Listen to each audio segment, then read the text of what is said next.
when we first went to go put the interview up and we brought it down, people just took it and ripped it and ran with it, man. And it was like they don't understand what it took.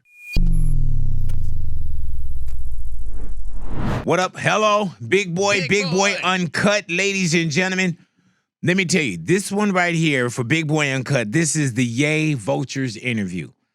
The Ye Vultures interview. And I'm going to tell you, man, there's like no real, when we do Uncuts, man, there's no real notes and I got to do it this way and so on and so forth. But this is just one of those where we had a chance to sit down with Ye and Ty Dolla Sign. The album, of course, Vultures, Vultures 2, soon to be a Vultures 3. But I hadn't talked to Kanye and on air for a couple years probably.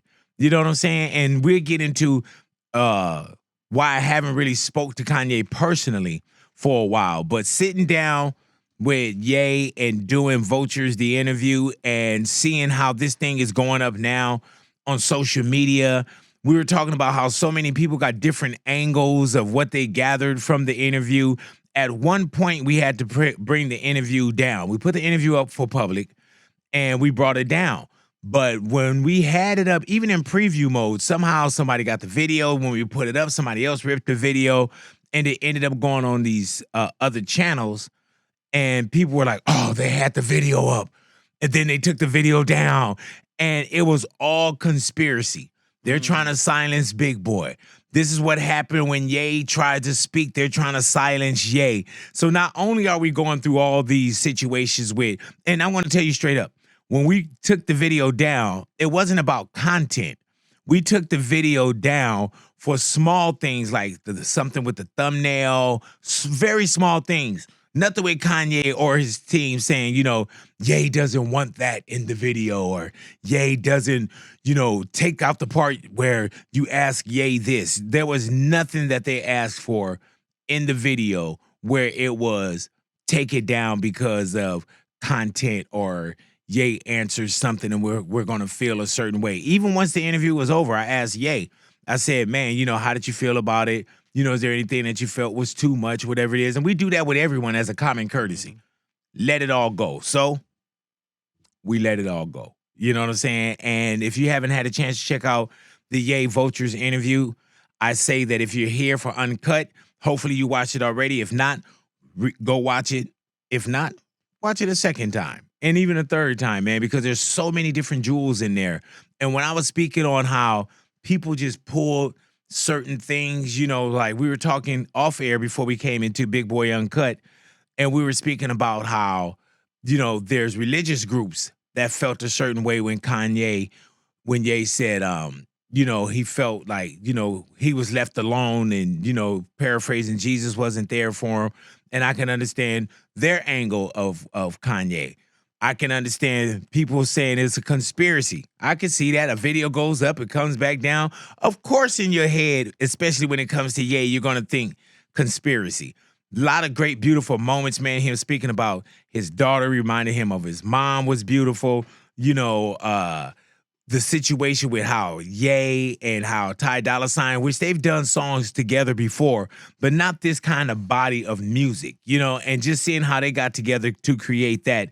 And I did ask while we were sitting down for Ye Vultures, the interview, I did ask, how did this get started? How did you guys come together just to make this project right here? And we talked about just getting in the studio.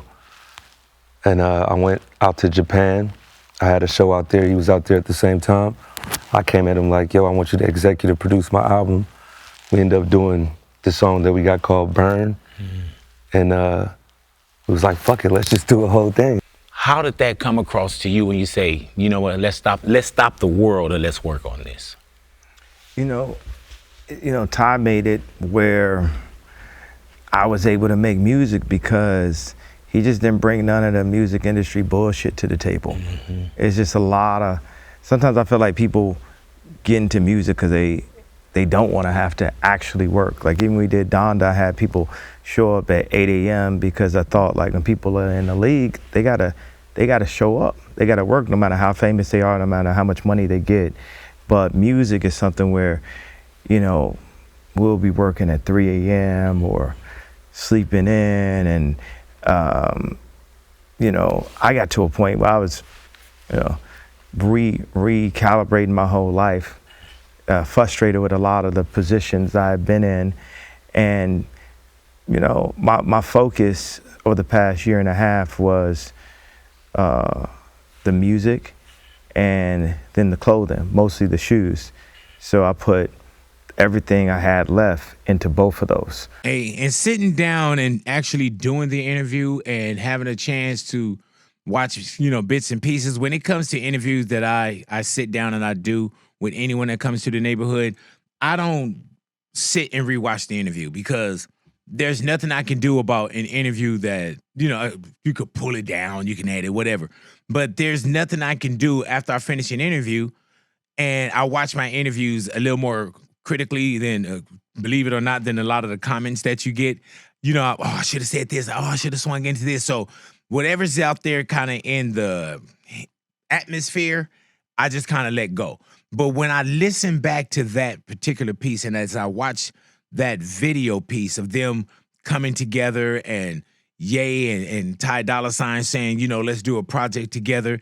And then when I ask about one of the biggest songs, #1 song in the country as well, when I asked about Carnival, and when Ty Dolla Sign said Carnival was one of those records that almost didn't happen.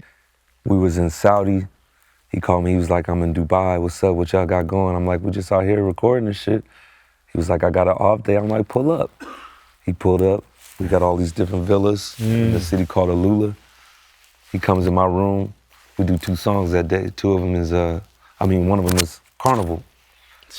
I was hesitant playing Carnival for him because at the time he was like, no hi-hats on the whole album, no 808s on the whole album. Yeah. Right, and this song was like fully like turned up.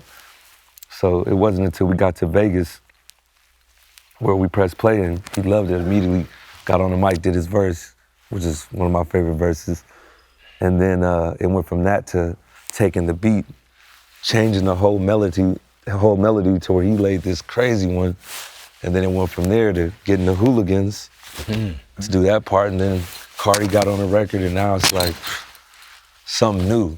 Hey, man, when you hear that, we were talking about this kind of off air as well, man. We were just saying how when you hear Carnival, that sounds like a built up record. That sounds like a record that you felt this is like a festival record. This is one of those records that will feel like you can perform this 10 years from now. And as soon as it come on, people will know that. Like that is a record that I felt like with Vultures, it was going to be one of those that was going to be around forever. And when we had a chance to go see Roll It Loud when Vultures, when Ye and Ty Dolla Sign, when they, you know, performed and gave you an experience that night, just watching what the crowd looked like. And once they finished with the Vulture side, they went into Ty Dolla Sign hits, they went into Ye, they went into Kanye hits. And that's when you said, man, these are hit records that have been here for many years and they'll never get old to you. They still bring up that same emotion. And I feel like that's what we got when it comes to Vultures and especially Carnival for me, that it'll be one of those records that I'll enjoy forever. And we did get into a conversation of what happens now with the way that the music business is. You know, people no longer want to be on, you know, the major labels. People don't want the middleman. People want to get their music right out to the people. How do you sell the music as well? And Kanye was talking about how, you know, I asked, are you guys straight up, are you guys going to sell the album? You know, a big topic right now is, are we going to sell the album? And the concept that, you know, the streaming companies have made a deal with the people that were in ownership of our contract and decided to give us, you know, a percentage of a penny. Mm-hmm. And people aren't getting paid properly. And you got people that are fans saying, oh, you know, I don't have the money for this. I don't have that. We used to just getting it for free, so they've lowered the value of what we do and what we make. Like our music, part of the reason why it's so much better is like, obviously you got super mega talents, but it cost a lot to make this album too. We was in Saudi, Italy, flights, car service, strippers, it was expensive. Gotta have that. It's a lifestyle. Yeah. Hey man, and those kind of things, it gets discounted when you get so many people kind of in the middle, or you get labels that get involved, or you get people that feel like, they don't understand the blood, sweat, tears, and the money that you put into a project, especially a project like Vultures. And the same way we felt, and I mean on a different scale, when we first went to go put the interview up and we brought it down, people just took it and ripped it and ran with it, man. And it was like they don't understand what it took. The relationship that I've had with Kanye for, 2 decades. The trust that Kanye has in me as a brand, as a partner, as a homie, as a friend, and not as a confidant, like, oh, you come here and it'll be a safe place, because Kanye has said many a things on air with the neighborhood. You know what I'm saying? So this isn't, and he chose to come here and didn't go anywhere else in the world. But those are relationships. And when you build those kind of relationships and you build that kind of trust, and by choice, Ye and Ty Dolla Sign wanted to come here, that's the same way I felt when the interview was being ripped and robbed, and someone took it and put it up on their site twice and got like 500,000 views. It's not just about views. It's about the work that you put in, the way that Kanye was speaking about the work that they put into Vultures, just to feel like your work is being discounted. You know what I'm saying? And when we were speaking about, so many people took different things when it came to this sit down, this interview, or as I say, this conversation, not an interrogation with Ye and Ty Dolla Sign, right? So many people took different things from it. But when we were sitting down talking, and Kanye was pretty much saying that when it comes to the genre of music and genres of music, and in a sense how he's the creator of what a lot of people are doing right now. And he didn't leave anything to speculation. He named names. And I think if he really thought about it even more so, he probably would have named more names. But people did get upset about his comment here. Never met with Tim Cook. They always send Larry Jackson or Eddie Q or Ebro to come talk to you and so. And I'm like, bro, I'm Steve. How I ain't gonna meet with? I'm the new Steve. How I'm not gonna meet with Tim Cook? You was employed to Steve. I'm Steve. So, and of this music game, I am, but not under Lucian. You're saying I invented every style of music of the past 20 years. And that was it right there. When he said, I have created every style of music in the last 20 years. I created the genre. I created weekend genre, Trav, Drake.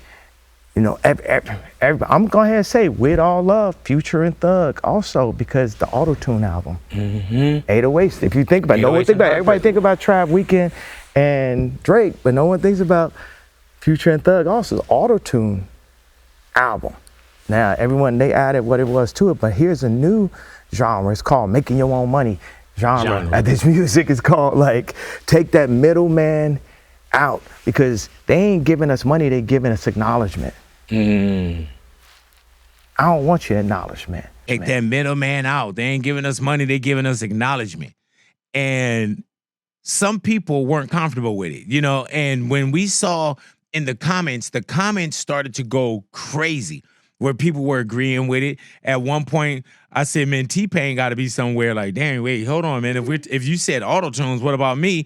Then even Louis G, today when we were live on air, Louis G said T-Pain has entered the chat. And if somebody can bring up Lil Boosie, when Boosie said he had put out something where he was like, man, you didn't create what we're doing. You know what I'm saying? We didn't create. And he was pretty much saying how where he's from, they don't rock with Kanye like that, and if somebody could pull that up so we can get the exact quote. But yeah, I was saying people were not fine with that because it wasn't an I think or an I feel. My man said, I created the genre. I created that in the last 20 years. What did Boosie say? He said, not all genres, not every style. That's all in caps. And then an emoji, like a red stop sign emoji. And it said, not Boosie music. And then more emojis. And he was just talking. And he's like, you can't relate to anything I rap about or your music. Nobody listens to Kanye in the projects. And that He said, I'm There going to it get is. your head. Hey, man, and everybody, and I guess Kanye, literally as we're sitting down here doing this Big Boy Uncut, the Ye Vultures interview, literally as we're doing this Uncut, they said that Kanye came back and said something to Boosie. And is that in writing as well? Yeah. What did he say? He says, I just saw that Wipe Me Down was made in 2007. I take no responsibility for whatever that genre would be called. All righty, damn. Aw.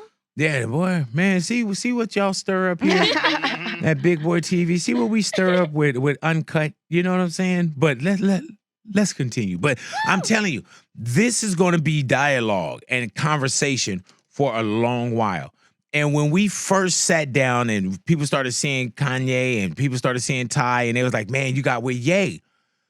It was, I can't tell you, not just in comments that I see on, YouTube comments, but the people that have personally hit me via text or people that's called. For one, when the video went down, everybody was on conspiracy.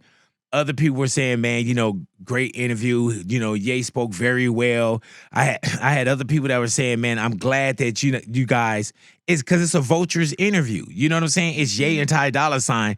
And how do I bring Ye and Ty Dolla Sign together and not speak to Ty Dolla Sign when he is very crucial to this project? So I did an interview, a sit down, a conversation with Ye and Ty Dolla Sign.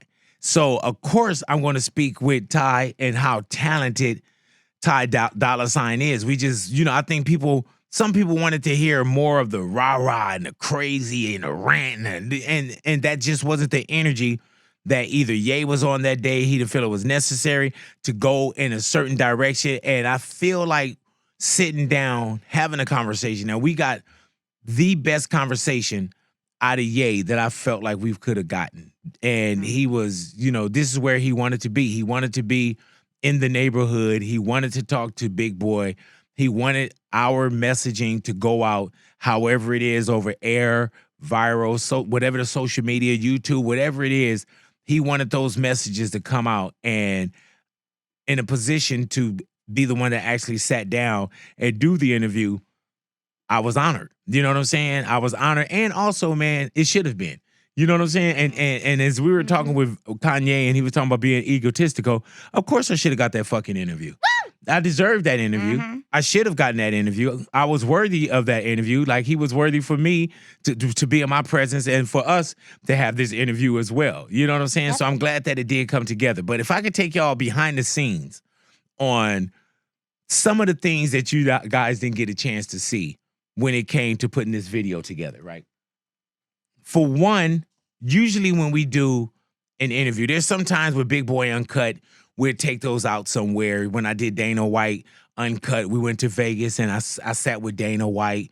When I did Oscar De La Hoya, I did a different one over at our other facilities that we have. There's different places where we'll do interviews, right? For most of the interviews, you guys will probably see we're either in the neighborhood, this studio right here, and that's where you'll see the Snoop Dogs, except for the off-air we shot with Dog over at his compound.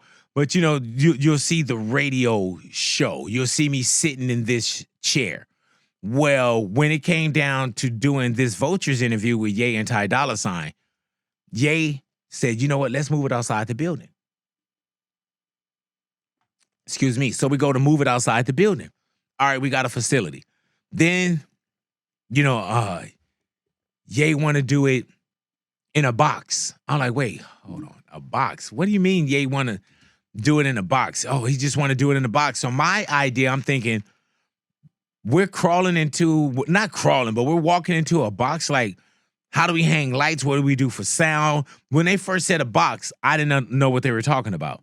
So if we get to this spot and there's nothing in there on this stage. He wants to build out a stage for us to sit down in, build out a box for us to sit in. All the way I'm thinking, man, this is bullshit. How are we going to do it this way? This is not going to work. But you got to think, we're talking about Ye here. So I'm not even thinking, oh, yeah, make it right, yeah, make it right, because at that moment, everything felt like it was going wrong. The days that we had turned into day Then that day that we had turned into hours. Literally, I'm sitting here with an 11:30 interview, right? And I get sent a picture and at 10 o'clock, and it's nowhere near being finished. This box that we got to do this interview in.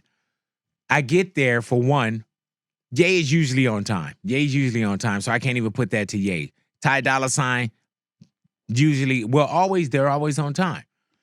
So now with this build out, I'm like, man, this is not going to happen at 11:30, not an hour and a half from now. So just let me know when Ye gets there. I literally go across the street, say, I'm going to give me something to eat. Just keep me posted. When Ye get there, I'm in the spot I hadn't even gotten my stuff. They was like, oh, Ye is 5 minutes out. I'm like, okay, damn. When I walk into that theater, when I saw what he had put together for us to do, 3-walled, shot right, the lights were right. As you guys see in the video, that's all Ye, that's all Ty Dolla Sign, that's all their vision of what the room looked like, what the staging looked like, what the lights looked like, even down to the cushions that we sat on was all this visionary and this vision from Ye. And when you watch the video again or watch it for the first time or whatever it may be, you'll see what this looked like. And everybody that's been walking in, even our guy Paul this morning, he walked in, he was like, man, that really worked. Yep. It really looked good in there. And that goes to the genius of Ye and having this vision that I couldn't see quite off, right? Back to the music and back to Ye. Now, at one point we saw Ye, there was a lot of religious talk.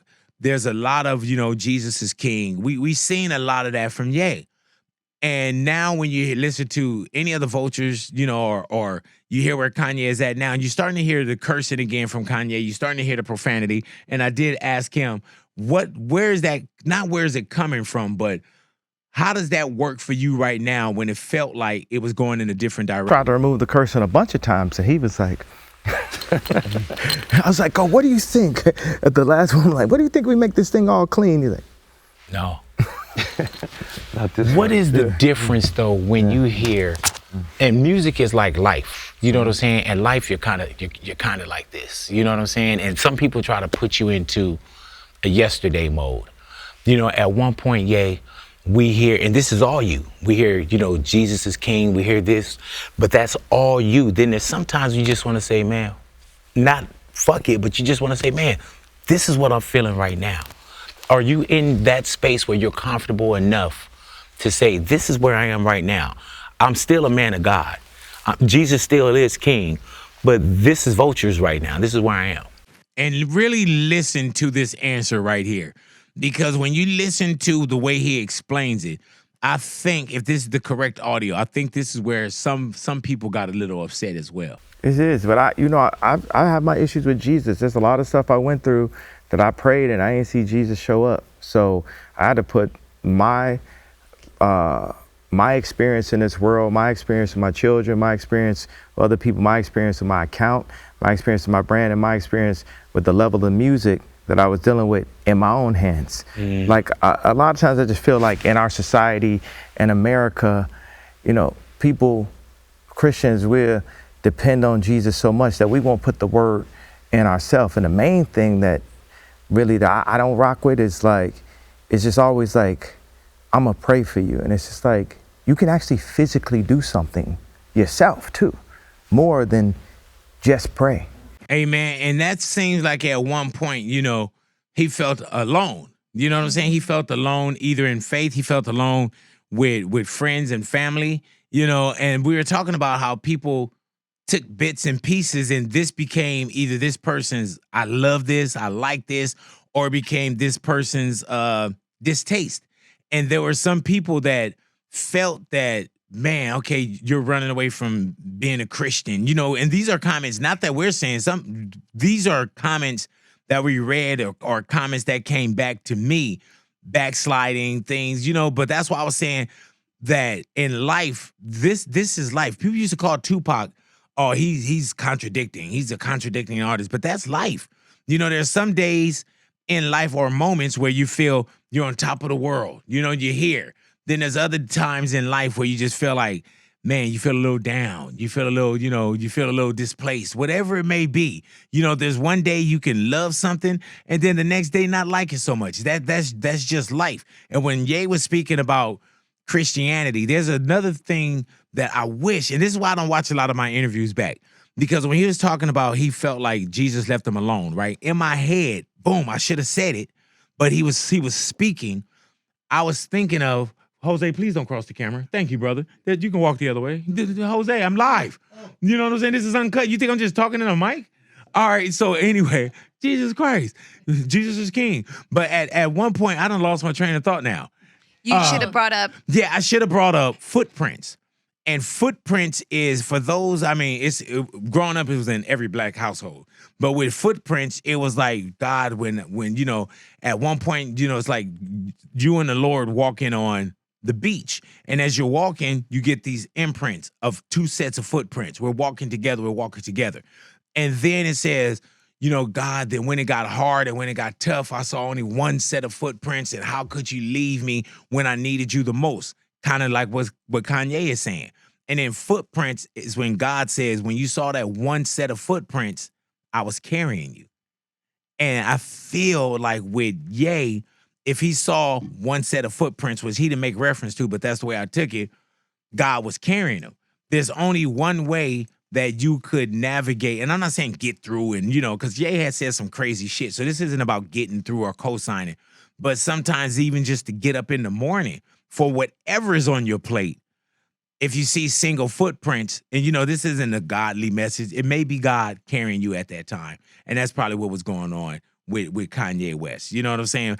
And when I say that he felt that he was alone, there was a time where he said even like he felt that his life was threatened. Even like, here's an example. Somebody I was working with put the album for $5 on my site. Everyone know my site at Yeezy.com is $20 for everything. Right. Then my album, like this album costs millions of dollars to make, hardship, overcoming like personal threats to everyone that was on it. Like people was threatening our lives, threatening our well-being, and actually not even playing with the money, canceling bank accounts. I got cousins whose Chase accounts got fired. This is real Black Mirror things that happen.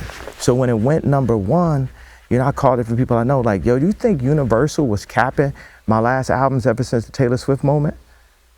And no one could deny that was happening. Like not showing real numbers and the power. Just limiting. Turn it down. Turn that boy down. That boy that went on stage and said Beyonce had the best video, turn that down. All the Lights is like number 28. All the Lights. It's a runaway. Niggas in Paris was not a #1 record. What do you think when people say that can't happen? What can't happen? Like, oh no, that's too big.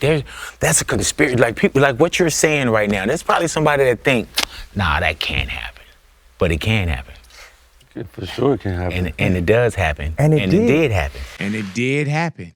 And when he was speaking about that, man, like Runaway is one of my favorite Kanye West records, right? And I remember when Runaway came out, it was huge to us. But yeah, with the numbers, you didn't see the same numbers. And there were some people that would even say, oh, that project, wasn't Kanye's best. It wasn't. It just, I don't think it received how he was saying. I didn't feel it received the proper push and the kicks, And when he said, he felt like it was turned down.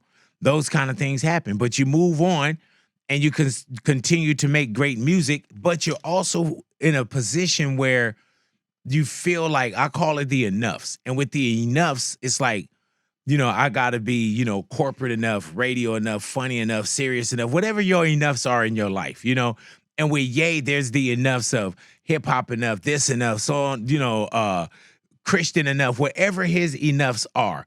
And sometimes you serve all these different ears and demigods and people that feel like they should tell you certain things. And at one point he was talking about how he even went to his daughter Northwest. And with North, he was asking about his music. You do take temperatures about a particular song, and she told him that this is pretty much the way that this song should go. And that's your pure daughter telling you that do what you feel. I remember sitting with north in Italy and playing her back to me and asking her, you know, what do you think about this line in the middle of the song? And I was like, do you think I should change this? And she's like, you know, it's a good song. Sometimes I feel like my mom speaks through her. Wow. So I'm like, she's like, it's a good song. This is just a banger. Like, you gotta say what you feel. Hey man, give Northwest some A&R credit on that. Give her a pointer or two on that. And we found out that Northwest is gonna do elementary school dropout, which is college dropout from Kanye, now elementary school dropout years later from his little one, man. We are in World War III right now. That's what Kanye says. And then we were talking about this off air as well, man, that there are times when you think about World War I and World War II, and we were saying that 3 is not going to be this war that's fought on the ground. I don't think it's going to be a cyber, a tech war. You know, even right now, if you try to go get something out the ATM, if the ATM is cut, you're not getting your money. When social media goes down, people don't know what to do. You know what I'm saying? Like, even with us, my wife and I, we were trying to send a wire, and that wire hasn't been able to process because they're having problems with the bank. You know what I'm saying? And this has been like 4 or 5 days right now. So when Ye was speaking about social media is World War III, the breakdown that he had on this, I could understand what he was talking about. Right now, I have no say-so over Yeezy, over the shoes. In broad day, Adidas, Harvey Weinstein, one of the biggest artists, and people just sit back and look at the Michael Jackson video of him saying, they looked at my buttocks, and they could just go make jokes and go on with their day. Hey, man, do y'all, and I'm telling you, man, that almost got past me live.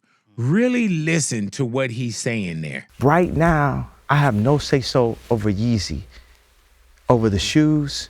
In broad day, Adidas, Harvey Weinstein, one of the biggest artists. Adidas, Harvey Weinstein, one of the biggest artists. Man, when I heard that, I was like, wow. And people just sit back and look at the Michael Jackson video of him saying, they looked at my buttocks, and they could just go make jokes and go on with their day. And with that, man, he was talking about when Michael Jackson had his situation, and when Michael Jackson was in front of that screen and he was saying the horrible things that they did to him, he was saying that instead of the message, we took Michael and just laughed about, oh, they looked at his butt. They said that his genitalia, they had to search that all over it. And we didn't listen to the powers that be, or, this either a smear campaign, whatever you felt about the Michael Jackson thing. But he was saying that it was something that we missed, that we didn't pay attention to, because even now it's even more goofy, because you can start to make your own videos. You can alter history and the truth even more so than it was years ago. And I felt like that's what he was breaking down right there. That's why this number one is a fuck. Everybody. One of the greatest things that we in World War III. Instagram is World War III. It's digital. We exist in the mental and the meta. We have a famous one. Instagram got your bit. You know what I'm saying? We already existing in World War III. It's a digital meta mind war of perception, cancellation, this many numbers. Oh, it's a rap. They touring ain't doing good. Let's turn down they touring. Let's turn this down. Oh, we like this artist now. We can turn this down. Like you know what I'm saying? Right. And this one we can turn up. And everybody's like, well, I want you to be smiling your photo. Nigga, we are in war right now. 50% of black deaths is abortion. We kill ourselves. That's psychological warfare. We don't buy no land. We doped out, we fried out. Everything that we promote is about the destruction of what we're doing. We are at war. We are at war, huh? Man, and there, I'm going to do another uncut on, I don't know if it's 2.0 or whatever, when it comes to Ye Vultures, the interview. But I do want to explain, now that I've had a chance to talk to Ye about it, and if you guys seen the actual interview on Big Boy TV, I do kind of want to go another layer, but it's going to take me time to explain or give you guys a story of why I hadn't had a chance to really sit and speak with Kanye by choice. You know what I'm saying? And that was our first kind of real sit down since we had this fallout, for lack of, better term. But I'll do another uncut where, I'll explain everything, because even when the fallout happened, I didn't speak about it. People made assumptions. You know what I'm saying? People made their own views or took their own stance on what happened, and it was all bullshit. So I'll do another uncut on that. But thank you guys, man. And if you haven't subscribed to Big Boy TV as of yet, subscribe to Big Boy TV, our YouTube channel. While you're there, subscribe to all 4 of our channels. Subscribe to Big Boy TV. Hello, Big Boy Uncut. Voila, you should be subscribing here anyway. Also, Big Boy's Neighborhood, the channel, and Big Boy TV Plus. Subscribe to all 4. Like if you like, and like if you don't. You know what I'm saying? There it is. But enjoy the rest of your day. Thank you guys for hanging out with us. Big Boy Uncut, the Vultures interview. Hopefully you enjoy. We gone.